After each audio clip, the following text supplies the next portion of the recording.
دنیا کا سب سے پہلا دھرم یا مذہب کون سا ہے، اسلام یا ہندو دھرم؟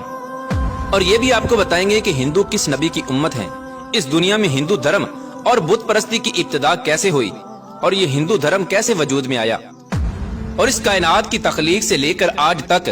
کتنے انبیاء کرام کو ہندوؤں کی طرف مبعوث فرمایا گیا، اور آج کے دور کے ہندو حقیقی طور پر کس نبی کی امت ہیں، اور ہندوؤں کے حقیقی پیشوا کلکی اوتار سے کون سے نبی مراد ہیں، اور کیا ہندو بھی جنت میں جائیں گے؟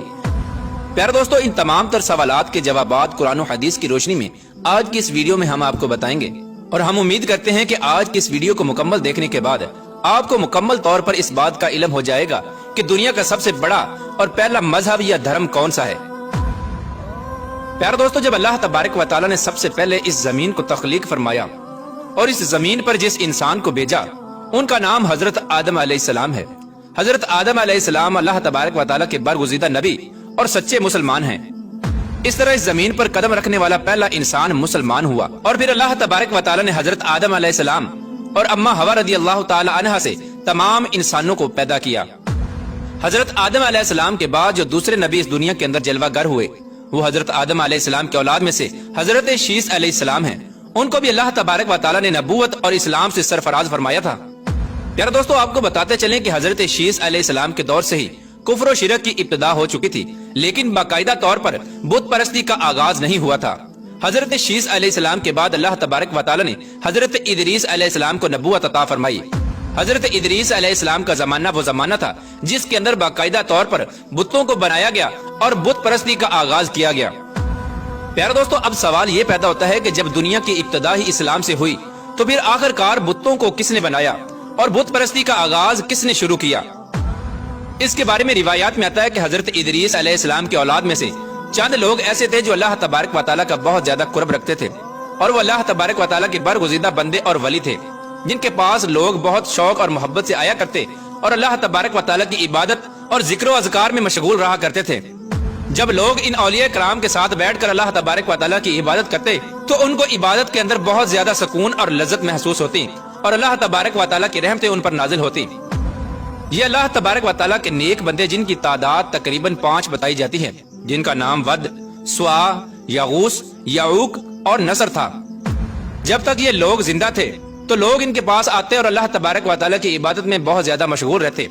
جب یہ لوگ دنیا سے چلے گئے تو لوگوں کی عبادت میں کمی آنا شروع ہو گئی اور لوگ اللہ تبارک و تعالیٰ کے راستے سے دور ہونے لگے۔ ان کے پاس بیٹھنے والے لوگ عبادت سے دور ہونے لگے اور ہر وقت ان کے غم میں مبتلا رہنے لگے، اور ایک دوسرے سے یہ شکایت کرنے لگے کہ ان نیک بندوں کے دور میں عبادت میں جو لذت حاصل ہوتی تھی اب وہ لذت ہمیں حاصل نہیں ہوتی۔ اس طرح شیطان نے جب ان لوگوں کے ایمان کی کمزوری کو دیکھا تو شیطان نے موقع غنیمت جان کر ان پر کڑا وار کر دیا۔